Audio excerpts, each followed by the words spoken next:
नमस्कार दोस्तों, स्वागत है आप सभी का आज के मुख्य समाचार के इस वीडियो में। जी हां दोस्तों, मोदी सरकार की तरफ से बड़ी और महत्वपूर्ण खबर की अपडेट निकल कर आ रही है, जिसकी सटीक जानकारी हम आपको इस वीडियो में देंगे। बस आप इस वीडियो के साथ अंत तक बने रहें। इसी के साथ दोस्तों, आज की बड़ी खबरों में आपको बताएंगे सरकार बोली वापस नहीं होंगे कृषि कानून, किसानों की मांगों के मुताबिक संशोधन पर कर सकते हैं विचार। और अगली बड़ी खबर की बात करें तो अरुणाचल प्रदेश सीमा पर चीन ने बसाए 3 नए गांव, सैटेलाइट तस्वीरों से नापाक चाल का पर्दाफाश। आगे जानेंगे इस खबर के बारे में। और अगली बड़ी खबर की बात करें तो ओटीटी प्लेटफॉर्म पर गाली गलौज वाली वेब सीरीज पर लगेगी लगाम, सरकार ने किया ये फैसला। जरूर जान ले इस बड़ी खबर के बारे में। और अगली बड़ी खबर की बात करें तो सरकार ने कोरोना महामारी को लेकर दिए सख्त निर्देश, लग सकता है दिन का कर्फ्यू। पूरी जानकारी देंगे, वीडियो के साथ अंत तक बने रहें।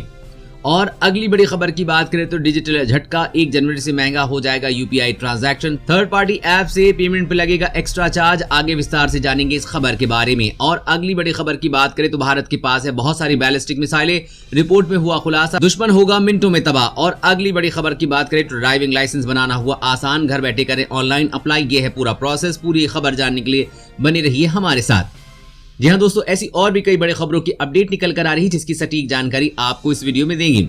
लेकिन उससे पहले आपसे एक छोटी सी रिक्वेस्ट है कि मुझे इस वीडियो को बनाने में बहुत मेहनत लगती है, तो इस मेहनत के लिए वीडियो पर एक लाइक जरूर कीजिएगा। साथ ही वीडियो के नीचे दिए गए इस लाल बटन को दबाकर चैनल को सब्सक्राइब कीजिए और इस घंटी को भी दबाइए, ताकि आपको दिन भर की बड़ी खबरों की जानकारी लगातार मिलती रहे। तो चलिए दोस्तों, एक एक करके सभी बड़ी खबरों के बारे में जान लेते हैं। तो दोस्तों, आज की पहली बड़ी खबर की अपडेट की बात करें तो सरकार बोली वापस नहीं होंगे कृषि कानून, किसानों की मांगों के मुताबिक संशोधन पर कर सकते हैं विचार। जी हाँ, कृषि सुधार कानूनों को लेकर सरकार और किसान संगठनों के बीच गतिरोध बना हुआ है। दोनों पक्षों के बीच 5 दौर की बातचीत हो चुकी है, लेकिन अभी कोई समाधान नहीं निकल पाया है। किसान संगठनों ने अब भारत बंद का ऐलान किया है। वो तीनों कृषि कानूनों को वापस लेने की मांग कर रहे हैं। सरकार ने स्पष्ट कर दिया है कि कृषि कानूनों को वापस तो नहीं लिया जाएगा, लेकिन जरूरत पड़ने पर सरकार किसानों की मांगों के मुताबिक संशोधन पर विचार कर सकती है। केंद्रीय कृषि राज्य मंत्री कैलाश चौधरी ने कहा कि सरकार ने जो कानून पास किए हैं वो किसानों को आजादी देते हैं। हमने हमेशा कहा है कि किसानों को ये अधिकार होना चाहिए कि वो अपनी फसल जहां चाहें बेच सकें। यहाँ तक कि स्वामीनाथन आयोग ने भी अपनी रिपोर्ट में इसकी सिफारिश की है। मैं नहीं समझता कि कानून को वापस लिया जाना चाहिए। यदि जरूरी हुआ तो किसानों की मांगों के मुताबिक कानून में संशोधन किए जाएंगे। वहीं आपको बता दें कि कृषि कानूनों के खिलाफ किसानों का धरना प्रदर्शन 11 दिनों से जारी है। किसानों ने कहा कि अगर उनकी मांगे पूरी नहीं की जाएंगी तो जल्द ही दिल्ली के सभी रास्तों को जाम कर दिया जाएगा। और अगली बड़ी खबर की बात करें तो अरुणाचल प्रदेश सीमा पर चीन ने बसाए 3 गांव, सैटेलाइट तस्वीरों से नापाक चाल का पर्दाफाश। जी हाँ, भारत और चीन के बीच कई महीनों से पूर्वी लद्दाख सीमा पर तनातनी का माहौल है। भारतीय जवानों की मुस्तैदी से चीन की हर नापाक मंसूबे पर पानी फेर गया है। ऐसे में अब भारत के खिलाफ चीन एक नया मोर्चा खोलने की तैयारी में है। चीन ने अब पूर्वोत्तर में भारत को घेरने की रणनीति बनाई है। इसके तहत अरुणाचल सीमा के करीब चीन ने 3 नए गाँव बसाए हैं, लेकिन चीन की इस नापाक चाल का पर्दाफाश हो गया है। सैटेलाइट तस्वीरों में ये बात सामने आई है कि अरुणाचल प्रदेश सीमा के पास बुमला दर्रे से लगभग 5 किलोमीटर की दूरी पर भारत, चीन और भूटान की सीमा के नजदीक ये गांव बसाए गए हैं। इतना ही नहीं, चीन ने इन तीनों गांवों में लोगों को भी बसाया है। आपको बता दें कि चीन अपनी विस्तारवादी नीति के तहत पड़ोसी मुल्कों की जमीन पर अवैध तरीके से कब्जा जमाने के लिए रणनीति के तहत सीमाई इलाकों में ऐसे गांवों को बसाता है। चीन ने भारत के अलावा भूटान, नेपाल और म्यांमार की जमीन पर भी अवैध कब्जा जमाया हुआ है। और अगली बड़ी खबर की बात करें तो ओटीटी प्लेटफॉर्म पर गाली गलौज वाली वेब सीरीज पर लगेगी लगाम, सरकार ने लिया ये फैसला। जी हाँ, ओटीटी प्लेटफॉर्म पर उपलब्ध गाली गलौज वाली वेब सीरीज पर रोक लग सकती है। ऐसा केंद्र सरकार के एक फैसले से संभव हो सकेगा। सरकार ने दरअसल अब ओटीटी प्लेटफॉर्म के कंटेंट को सूचना और प्रसारण मंत्रालय की निगरानी के दायरे में ला दिया है। भारत में करीब 1.5 साल पहले सिर्फ 40 ओटीटी प्लेटफॉर्म थे, अब करीब दोगुने हो चुके हैं। नेटफ्लिक्स सहित दूसरे ओटीटी प्लेटफॉर्म पर ऐसी गाली गलौज वाले कंटेंट को लेकर कई बार शिकायतें आती रही हैं। सोशल मीडिया पर भी लोग इस मुद्दे पर खुलकर अपना विरोध जताते रहे, क्योंकि इस वेब सीरीज में गाली गलौज, एडल्ट सीन और हिंसा को ज्यादा दिखाया जाता है। ऐसे में इस तरह के कंटेंट पर नजदीकी से निगरानी करना कोई आसान काम नहीं होगा। सरकार भी नियम कानून बना देगी, इसके बाद भी वेब सीरीज और ओटीटी के कंटेंट पर बहुत असर होगा। खबर के मुताबिक सरकार जल्द ही ओटीटी प्लेटफॉर्म के लिए नई गाइडलाइन जारी करेगी। और अगली बड़ी खबर की बात करें तो सरकार ने कोरोना महामारी को लेकर दिए सख्त निर्देश, लग सकता है दिन का कर्फ्यू। जी हाँ, राजस्थान में कोरोना संक्रमण के मामले लगातार बढ़ते जा रहे हैं। इस बढ़ते मामलों के बीच राजस्थान के मुख्यमंत्री अशोक गहलोत ने कोविड समीक्षा बैठक में बढ़ते आंकड़ों पर चिंता जाहिर की। उन्होंने अधिकारियों को निर्देश दिए हैं कि कोरोना की चेन तोड़ना बेहद जरूरी है। यदि जनता नहीं मानती है तो दिल्ली में भी कर्फ्यू लगाया जाएगा। ऐसे में यदि लोग मास्क नहीं पहनेंगे तो सोशल डिस्टेंसिंग का पालन नहीं करेंगे तो दिन के कर्फ्यू का भी उन्हें सामना करना पड़ेगा। साथ ही सीएम ने हेल्थ प्रोटोकॉल का उल्लंघन करने वालों से सख्ती से निपटने की बात कही। इसके साथ ही सीएम गहलोत ने खांसी, जुकाम, बुखार के संदिग्ध लक्षणों वाले लोगों की अनिवार्य रूप से घर घर जाकर स्क्रीनिंग करने के निर्देश दिए हैं। वैसे दोस्तों, कोरोना को रोकने के लिए पूरे देश में एक बार फिर से लॉकडाउन लगा देना चाहिए या नहीं, नीचे कमेंट करके जरूर बताइएगा। और अगली बड़ी खबर की बात करें तो अमेरिका की बड़ी कार्रवाई से चीन में मचा हड़कंप, बढ़ा तनाव। जानिए अमेरिका का क्या है प्लान। जी हाँ, कोरोना महामारी के इस दौर में अमेरिका चीन पर प्रतिबंध लगा रहा है, जिससे चीन में हड़कंप मचा हुआ है और चीन बौखलाया हुआ है। एक ताजा रिपोर्ट के मुताबिक अमेरिका ने चीन के करीब 34 कंपनियों को ब्लैक लिस्ट में डाल दिया है, जिससे चीन को अरबों का नुकसान हो रहा है। इसी बीच अमेरिका ने चीन के अधिकारियों और विदेशी प्रभाव संचालन में लगे व्यक्तियों पर वीजा प्रतिबंध लगा दिया है। इससे चीन भड़का हुआ है तथा अमेरिका को धमकी पर धमकी दे रहा है, लेकिन इससे अमेरिका को कोई फर्क नहीं पड़ा है। बता दें कि अमेरिका का ये वीजा प्रतिबंध चीनी कम्युनिस्ट पार्टी के अधिकारियों या संयुक्त मोर्चा विभाग से जुड़े प्रचार अभियान के हिस्से लेने वाले सभी व्यक्तियों पर लागू होगा। इसकी जानकारी खुद अमेरिका के विदेश मंत्री माइक पोम्पियो ने दी है। उन्होंने कहा कि जो ये देश अंतर्राष्ट्रीय नियमों का उल्लंघन करता है तथा छोटे देशों पर अपनी दादागिरी दिखाता है, उन देशों पर अमेरिका सख्त कार्रवाई करेगा।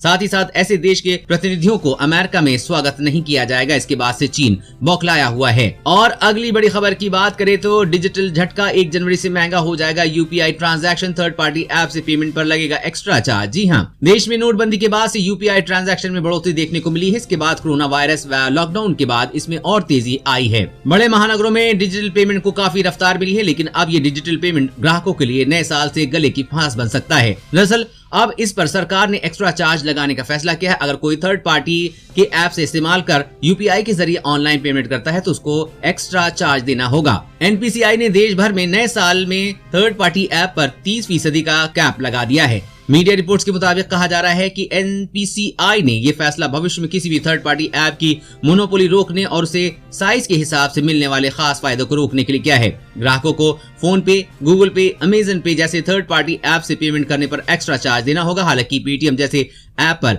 एनपीसीआई ने कोई एक्स्ट्रा चार्ज नहीं लगाया है। और अगली बड़ी खबर की बात करें तो खुशखबरी, 50 रुपए किलो बिकने वाला आलू जल्द हो सकता है सस्ता, 28 रुपए तक घट सकते हैं दाम। जी हाँ, प्याज के साथ आलू की लगातार बढ़ती कीमतों ने आम आदमी की रसोई की बजट बिगाड़ दिया है। दिन प्रतिदिन आलू के दाम में और भी अधिक इजाफा देखा जा रहा है। ज्यादातर शहरों में आलू 50 रुपए किलो बिक रहा है, लेकिन अब जल्द ही आसमान छू रही कीमतों में राहत मिलने की उम्मीद है। इसकी सबसे बड़ी वजह पश्चिम बंगाल से सप्लाई बढ़ना है। हालांकि पश्चिम बंगाल में ये भी अभी 50 रुपए किलो बिक रहा है। वहीं बिहार के कीमत 45 रुपए, उत्तर प्रदेश में ये 45 रुपए और दिल्ली एनसीआर में आलू 50 रुपए किलो बिक रहा है। पश्चिम बंगाल सरकार ने एक नोटिस जारी किया है जिसमें 465 कोल्ड स्टोर मालिकों को जल्द से जल्द अपने बचे स्टॉक का निपटान करने को कहा गया है, वरना उनके खिलाफ कार्रवाई की चेतावनी दी गई थी। नोटिस के बाद कोल्ड स्टोरेज मालिकों में दहशत है।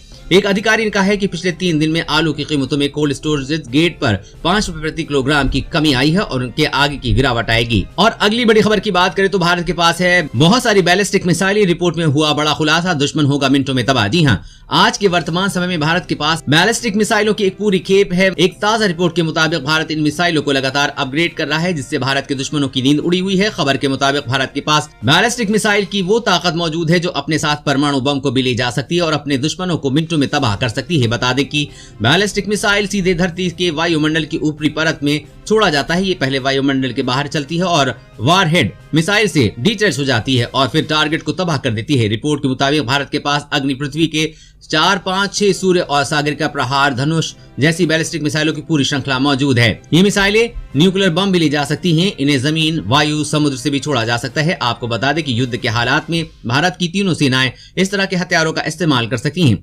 यही कारण है कि दुनिया का कोई भी देश भारत से युद्ध करने की हिम्मत नहीं दिखा सकता, क्योंकि युद्ध किया तो उसकी बर्बादी तय है। और अगली बड़ी खबर की बात करें तो फाइजर के बाद अब सीरम ने भी वैक्सीन के इमरजेंसी इस्तेमाल की अनुमति मांगी। ऐसा करने वाली पहली स्वदेशी कंपनी बनी। जी हाँ, फाइजर के बाद अब सीरम इंस्टीट्यूट ऑफ इंडिया ने भी इमरजेंसी इस्तेमाल की अनुमति मांगी है। इस कदम के साथ ही सीरम इंस्टीट्यूट ऑफ इंडिया देश की पहली स्वदेशी कंपनी बन गई है।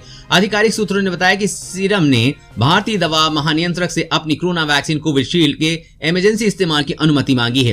कोरोना वैक्सीन कोविशील्ड परीक्षण में 90% तक असरदार साबित हुई है, जल्द सभी के लिए उपलब्ध होगी। उन्होंने ये भी दावा किया है कि एस्ट्राजेनिका से 10 करोड़ डोज का समझौता किया गया है। जनवरी तक कोविशील्ड की न्यूनतम 100 मिलियन खुराक उपलब्ध होगी, जबकि फरवरी के अंत तक उसकी सैकड़ों मिलियन डोज तैयार की जा सकती हैं। आवेदन का हवाला देते हुए कहा है कि कंपनी ने क्लिनिकल परीक्षण के 4 डाटा में बताया है कि कोविशील्ड लक्षण वाले मरीजों और कोरोना के गंभीर मरीजों के मामले में अत्यधिक असरकारक है। और अगली बड़ी खबर की बात करें तो ड्राइविंग लाइसेंस बनाना हुआ आसान, घर बैठे करेंगे ऑनलाइन अप्लाई। ये है पूरा प्रोसेस। जी हाँ, अब ड्राइविंग लाइसेंस बनाना आसान हो गया है। मिली जानकारी के मुताबिक 18 साल के ऊपर के कोई भी व्यक्ति घर बैठे ऑनलाइन के द्वारा ड्राइविंग लाइसेंस के लिए अप्लाई कर सकते हैं और बड़े आसानी से लाइसेंस बना सकते हैं। यूपी में ड्राइविंग लाइसेंस बनाने के लिए ration card, voter card, ID, बिजली का बिल, आधार कार्ड, पानी का बिल, पैन कार्ड से कोई एक चीज होनी चाहिए। साथ ही साथ आपके पास मोबाइल नंबर और पासपोर्ट साइज फोटो होनी चाहिए। सबसे पहले आपको ड्राइविंग लाइसेंस बनाने के लिए www.sarthi.parivahan.gov.in वेबसाइट पर विजिट करना होगा। इसके बाद आपको न्यू ड्राइविंग लाइसेंस अप्लाई पर क्लिक करना होगा। आपके सामने जो फॉर्म खुलेगा उसे सही भरना होगा। आवेदन फॉर्म भरने के बाद आपको अपनी सभी जरूरी दस्तावेजों को अपलोड करना होगा। इसके बाद समय और दिनांक का चयन करने के बाद आपको सीधे RTO में जाकर ड्राइविंग टेस्ट देना होगा और ऐसे आप बड़ी आसानी से घर बैठे ड्राइविंग लाइसेंस के लिए अप्लाई कर सकते हैं। और अगली बड़ी खबर की बात करें तो चीन पाकिस्तान को दे रहा है घातक हथियार, जानकर हो जाएंगे हैरान। जी हाँ, भारत से मिली जबरदस्त मात से चीन बौखला गया है तथा वो अब भारत से टक्कर लेने के लिए पाकिस्तान को हथियार देने की तैयारी कर रहा है। खबर के मुताबिक चीन पाकिस्तान को बहुत जल्दी घातक हथियार दे सकता है। एक ताजा रिपोर्ट के मुताबिक चीन पाकिस्तान को 2 सिस्टम देने जा रहा है। हर सिस्टम में एक लॉन्च ग्राउंड स्टेशन और दूसरा ड्रोन होगा। पाकिस्तान इस ड्रोन को अपनी वायुसेना में शामिल करेगा। बहुत जल्द ही चीन इस हथियार को पाकिस्तान के हवाले करेगा। बता दें कि चीन की ये 2 चीजें हमलावर ड्रोन सबसे अधिक टेक्नोलॉजी से लैस है। चीन में कजाकिस्तान, तुर्कमेनिस्तान, अल्जीरिया, सऊदी अरब, संयुक्त अरब अमीरात को भी ये ड्रोन बेचा है। बहुत जल्द वो इसे पाकिस्तान को देगा। आपको बता दें कि इस ड्रोन की सबसे बड़ी ताकत ये है कि ये एक साथ 12 मिसाइलें लग सकती हैं। ये मिसाइलें हवा से जमीन पर मार करने में भी सक्षम है। इस ड्रोन को पाकिस्तान खरीदेगा और अपनी वायुसेना में शामिल करेगा। दोस्तों, आज की खबरों में बस इतना ही। इसी तरह हर रोज काम की खबरें जानने के लिए आप हमेशा हमारे साथ जुड़े रहें। हमारे साथ जुड़ने के लिए वीडियो के नीचे दिए गए इस लाल बटन को दबाइए और साथ ही इस घंटी को भी दबाइए ताकि आपको हर खबर की सटीक जानकारी मिल सके। जय हिंद।